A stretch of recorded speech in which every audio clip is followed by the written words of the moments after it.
Hello दोस्तों, क्या हाल है सबके। तो फाइनली 11 नवंबर को मार्वल की फेज 4 की last movie black panther Wakanda forever theatres में रिलीज हो चुकी है। और जैसा कि हम सब लोग जानते ही हैं कि फेज 3 के बाद से मार्वल की मूवीज का लेवल धीरे धीरे बहुत नीचे आ चुका है। और अगर बात करें सीरीज की तो बॉय, मैं उनके बारे में बात भी नहीं करना चाहता, बहुत बुरी यादें जुड़ी हैं। खैर, तो आज हम लोग बात करने वाले हैं ब्लैक पैंथर वकांडा फॉरएवर के बारे में।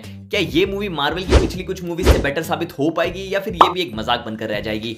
चलिए पता लगाते हैं। तो सबसे पहले बात कर लेते हैं मूवी की स्टोरी के बारे में। अब अगर सच कहूं तो मैं मूवी की स्टोरी को उतना ज्यादा अच्छा तो नहीं कहूंगा, लेकिन उतनी ज्यादा बुरी भी नहीं है। इन्होंने मूवी के स्टार्टिंग में ही हमारे प्यारे किंग तचाला का फ्यूनरल दिखाया है और उनकी मौत का कारण इन्होंने किसी अननोन डिजीज को बताया है, जो बात मेरे लिए तो बिल्कुल सेंस नहीं बनाती। क्योंकि तुम खुद सोच कर देखो ना यार, कि कोई वकांडा जैसी एडवांस सिविलाइजेशन है और उनका किंग मारा जाता है किसी अननोन डिजीज से। बट वेल, हम क्या बोल सकते हैं, होता होगा बड़े देशों में। अब पता नहीं ये चीज सिर्फ मेरे साथ हुई है, तुम लोगों ने भी फील किया है कि ये पूरा फ्यूनरल वाला सीन जितना इमोशनल और इंपैक्टफुल होना चाहिए था, उतना इमोशनल कभी फील ही नहीं होता। लाइक ये पूरा सीन सर चैडविक बोसमैन के लिए एक बहुत अच्छा ट्रिब्यूट हो सकता था, लेकिन ये एक मिस्ड अपॉर्चुनिटी लगता है। खैर, शायद मैं ही ज्यादा सोच रहा हूँ। तो आगे बढ़ते हैं, जहां हमें इंटरनेशनल कॉन्फ्लिक्ट्स देखने को मिलते हैं कि जब वकांडा का राजा मर चुका है तो पूरी दुनिया अमेरिका उनके रिसोर्सेज के लिए उनके देश के अंदर घुसपैठ करने की कोशिश कर रहे हैं। और सच कहूं तो मूवी इस चीज को बहुत अच्छे से दिखाती है। Good job Ryan Coogler. Thank you Ronnie. Basically movie में तीन साइड्स आमने सामने खड़े हैं, एक वकांडा, एक पूरा वर्ल्ड और एक नेमोर। और इन तीनों का लव ट्रायंगल देखने में बहुत मजा आता है। दुनिया को वाइब्रेनियम चाहिए जो कि वकांडा उन्हें नहीं दे रहा है, तो वो लोग उसे ढूंढते ढूंढते समुद्र की गहराइयों में पहुंच जाते हैं, जो कि नेमोर का इलाका है। ये मेरा एरिया है और एरिया में कोई भी इंटरेस्ट नहीं करना, ओके?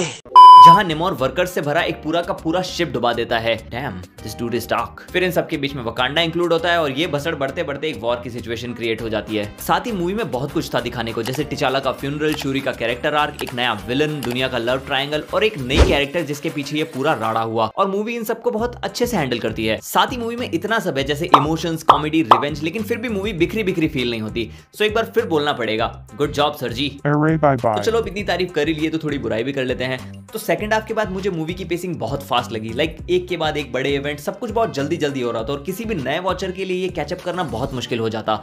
और इसके अलावा मुझे शूरी का कैरेक्टर आर्क कुछ खास पसंद नहीं आया। शूरी का कैरेक्टर नहीं, शूरी का कैरेक्टर आर्क। ओके, ठीक है भाई। अब अगर एक्टिंग की बात करें तो वैसे तो सारे एक्टर्स ने मूवी में बहुत अच्छा काम किया है, लेकिन अगर मुझसे पर्सनली पूछो तो मुझे रमोंडा का कैरेक्टर प्ले करने वाली एक्ट्रेस एंजेला बैसेट की एक्टिंग सबसे अच्छी लगी। भाई कसम से फाड़ दिया इन्होंने। साथ ही डेनाई गोरिना ने अपने कैरेक्टर ओकोए के साथ तो कमाल ही कर दिया है। अब मूवी के विलन पर आते हैं तो भाई नेमोर का कैरेक्टर मुझे बहुत पसंद आया। जब जब स्क्रीन पर आता है बहुत मेनेसिंग लगता है और फीलिंग आती है कि भाई ये मार देगा। नेमोर का कैरेक्टर डिजाइन कॉमिक से बहुत सिमिलर है और अगर ये लोग इसे सही से पुल ऑफ नहीं कर पाते तो बहुत बुरा हो सकता था। क्योंकि तुम खुद सोच कर देखो कि एक ऐसा बंदा जिसके पैरों पर छोटे छोटे पंख लगे और वो उनकी मदद से उड़ता है, इससे अजीब और क्या हो सकता है। लेकिन थैंक्स टू द डायरेक्टर, नेमोर मूवी में उड़ते हुए बहुत कूल लगता है भाई। चलो, जब उड़ने की बात आई है तो बात कर लेते हैं वीएफएक्स के बारे में। तो ये एक ऐसा टॉपिक है जिस पर मार्वल को भर भर के क्रिटिसिज्म झेलना पड़ रहा है। Holy Jesus. What is that? What the fuck is that? लेकिन कहना पड़ेगा इस मूवी का वीएफएक्स काफी अच्छा है। एटलीस्ट पहले वाली से तो बहुत अच्छा है। ये मार्वल की मूवी है तो इसमें कॉमेडी तो होगी, और कॉमेडी को लेकर मार्वल के साथ पास्ट का एक्सपीरियंस कुछ अच्छा नहीं रहा है।